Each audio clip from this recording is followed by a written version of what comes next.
So I want to tell you a story, and this story actually broke my heart in particular. It's a story of betrayal, and not the regular betrayal about. This is betrayal in business, partnership betrayal. So a couple of weeks ago, I had an email by an entrepreneur. I'm going to call him Tunde. So Tunde shared a story that was really troubling, and I said to myself, you know what, I'm going to talk about this story on my platform, and he gave me the permission to. So this is what happened. Tunde had a friend called Alex. They've been childhood friends.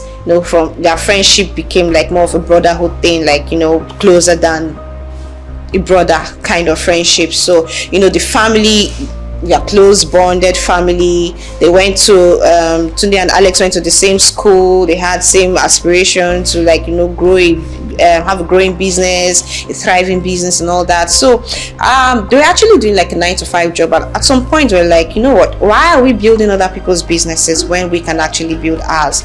So what happened was, they decided to build a company. They did like a market survey. Okay, this is like a problem in the society that we need to solve, and then they came up with like an idea. So they had to do business registrations, agreements, and all that.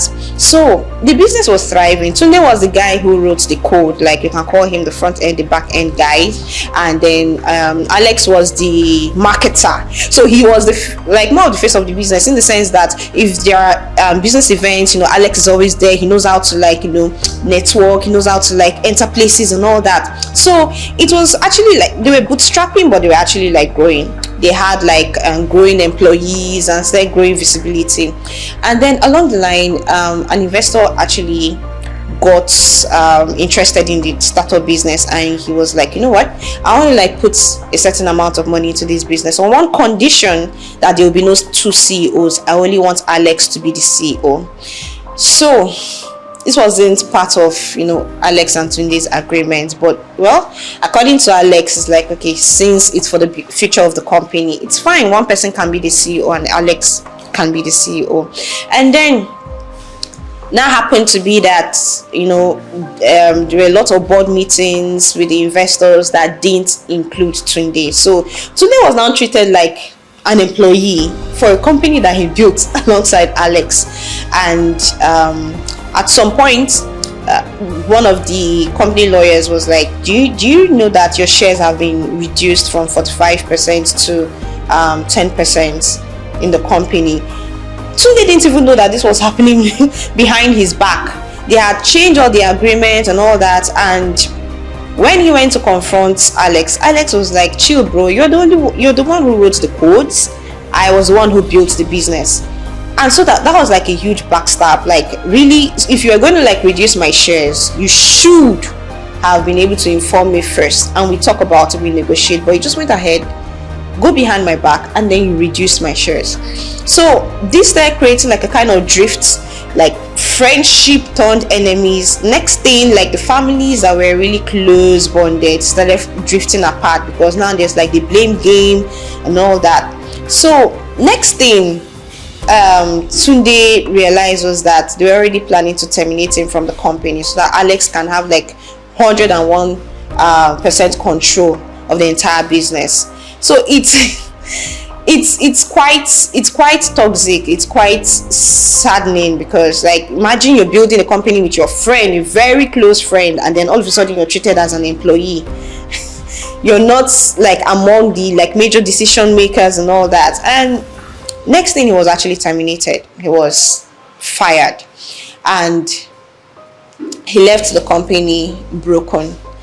So the question he was asking me is, Nelly, should I have fought more for the company? That he know that he actually made a mess of things by not really according to them, the agreements they had, they didn't have a lawyer or a witness or anything. It was just more of word of mouth agreements, and just shitty papers, forgive my French. So it wasn't really concrete. So he is he feels so betrayed, because now he's the guy that wrote the code. And I think it's what a lot of startups do. You just feel okay, this person that writes the code is no longer relevant. So we need to work with the guy that, brings in the money into the business, because after the website has been built, the app has been built, you don't have you don't have any need for this guy. It happens a lot. I've even heard similar stories like that, where I saw someone I met in the co-working space was telling me that he was supposed to partner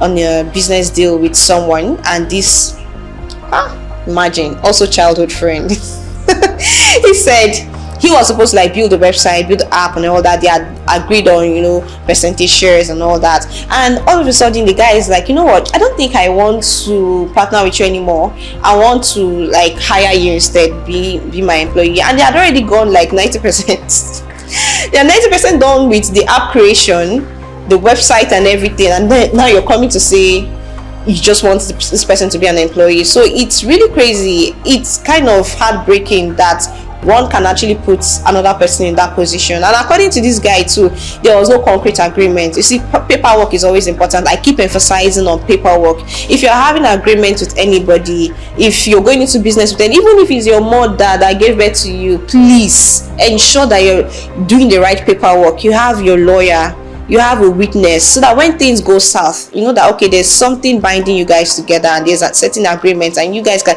even if you take it to court, you know that okay, the court is going to like rule in your favor and all that. So ensure that the proper paperwork is being. Please forget the fact that you guys are being close, forget the fact that you guys have known each other for years, since childhood and all that, and ensure that any partnership you're going into, if there's no proper agreement, same thing with business. Like most times when we're having business deals, we ensure that we're doing paperwork too.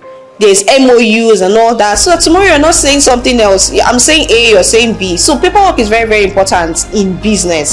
So Tunde was actually asking this question: could he have fought harder for a company that he built with his sweat? Could he have fought harder? If you were the one in his shoes, what would you have done? Would you have fought harder?